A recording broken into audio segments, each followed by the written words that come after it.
You're watching Life Report, pro-life talk, real-world answers. Life Report trains people to more effectively defend their pro-life beliefs while honestly examining the strengths and weaknesses of both sides. We're the show other pro-lifers may have warned you about. This is Life Report. Welcome to Life Report. We are back with, I know, right? We're back with, at least we're not going to do another 5 or 6 minute conversation about our musical taste.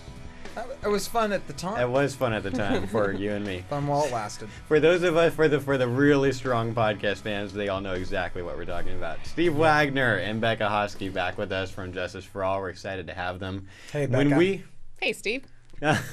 When we figured out several days ago that we were going to be able to do this, I had about 40 different things that we could have talked about. And we did that last time. We did one of those last time. But I wanted to find out if there's anything going on in your guys' kind of lives or minds. I mean, I've been with Justice for All. I know on many, at least on a once-a-week basis, you guys are talking about something new and cool ideas and stuff. And so it's like, I'd rather just do something. What are you guys talking about? And Steve had this really cool idea of something that he's been thinking about. And it's something that actually is something that I've struggled with. And so I'm just really looking forward to this conversation that we're going to have. And I'll just let you kind of set up. What is this thing that's been on your mind lately? Well, it was really just this week. Becca and I were having a conversation about how we teach people in our seminars to talk to women or men who have had personal experiences with abortion. Mm-hmm. And there's this phrase that I've heard pro-life people say pretty regularly. Don't make them feel guilty. And I think it's important for us to unpack what do we mean by that, because I think it's good counsel, right? But I think it could be easily misunderstood. I agree, 100%. Why is it that you think it could be misunderstood? I mean, that just seems clear. We don't want to make people feel guilty. We don't want people to think that we're judging them. I mean, Christians come off sometimes as very judgmental, so I think we try to. I mean, that's what we do all the time on college campuses. We don't come across as judgmental human beings, I don't think. So why would this be? Help me understand what the confusion would be. Well, you don't want to make people feel guilty in the sense of, like you said, you don't want to be judgmental. But sometimes it's not healthy for someone to not feel guilty. There have even been pro-choice men and women who have said that, who have said, I needed to feel the guilt. I needed to know that what I did was wrong because that's what everyone was telling me. Everyone was telling me what you did was right, and something still wasn't right. What I really needed to hear was, no, what you did was wrong. And yet I still love you, and there is forgiveness. That you can go beyond, you have to reconcile, okay, I did do something wrong, but now let's move forward from there. I think it's important to set the stage here that we're not talking about from the worldview or the context of the person who doesn't think that abortion is wrong. Right. This is kind of an internal discussion where we're saying we think abortion is wrong. Right. But when we are talking to someone who's had an experience with abortion, we want to be sensitive to them. But what does it mean to not make them feel guilty? We all want to say that, right? That's the knee-jerk thing we want to say first because it just seems like common sense. Right. But what would that mean? And you think maybe it's possible, I mean, we won't get quite to the answer of or your answer yet, but it seems like maybe we are compensating. We are maybe going too far when we try to. We're going to not make them feel guilty. We're gonna. I've heard pro-lifers say things like they hear someone says, "Well, I had an abortion in my past," and it's like, "Oh, that's okay," or right. It happens to everybody. That kind of a thing. And we've seen the opposite, many of us, and so we want to avoid that. Many of us have heard stories, or we've seen people call people very strong names. Yeah. You're a baby killer. You're a murderer. Yes, I hate it when that happens. Absolutely. And I think a lot of times you meet women too who they feel that way. They already feel that that's who they are. We don't need. There's no need to tell them that. So when we see that opposite, you're condemning them to I don't know, you're making it worse. Right. Yeah. You're It's one of the adding to things- their guilt. Yeah, Yeah, it's one of the things on well campus. Yeah, it's one of the things on campus that we hear a lot. Are you calling me a murderer? And many times we want to say, well, no, I'm not using that term. In fact, that's what we teach our volunteers, is that we don't generally use the term murder. It's a legal term that includes all sorts of concepts of intent and premeditation and these sorts of things that I don't know what's going on for an individual woman who's having an abortion today. Right. So I can't claim that every single abortion is murder in that sense. Right. And so I wouldn't, if a woman said, I've had an abortion, are you calling me a murderer? I would say, well, what's your definition of murder?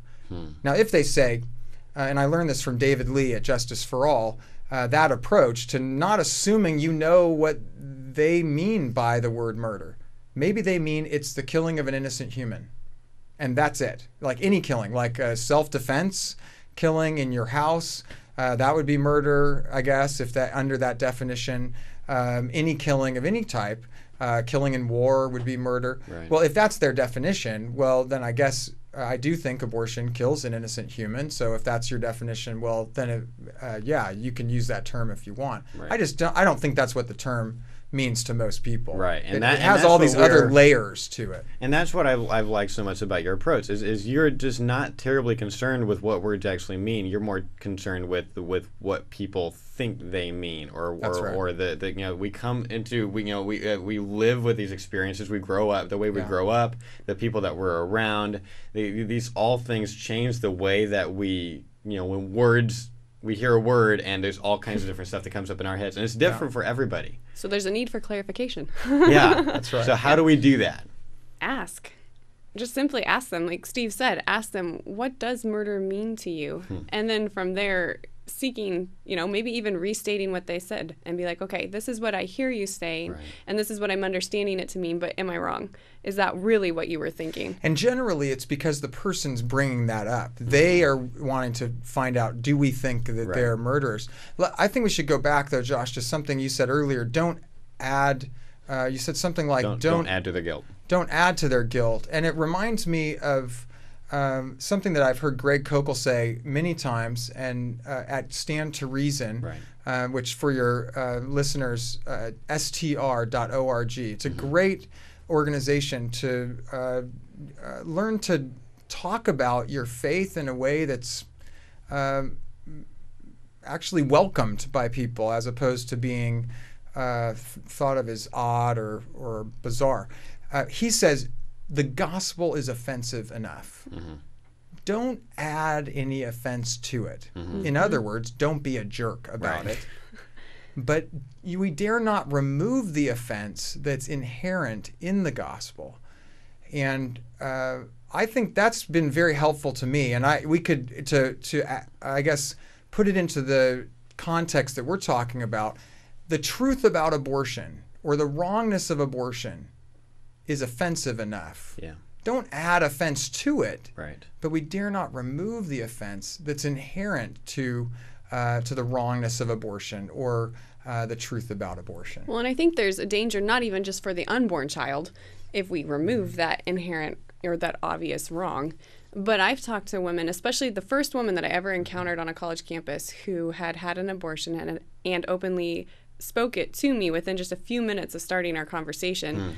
I was the first person she'd ever told, and her abortion was 20 years ago. Wow. And she, if you want to talk about guilt, she lived with a lot of guilt.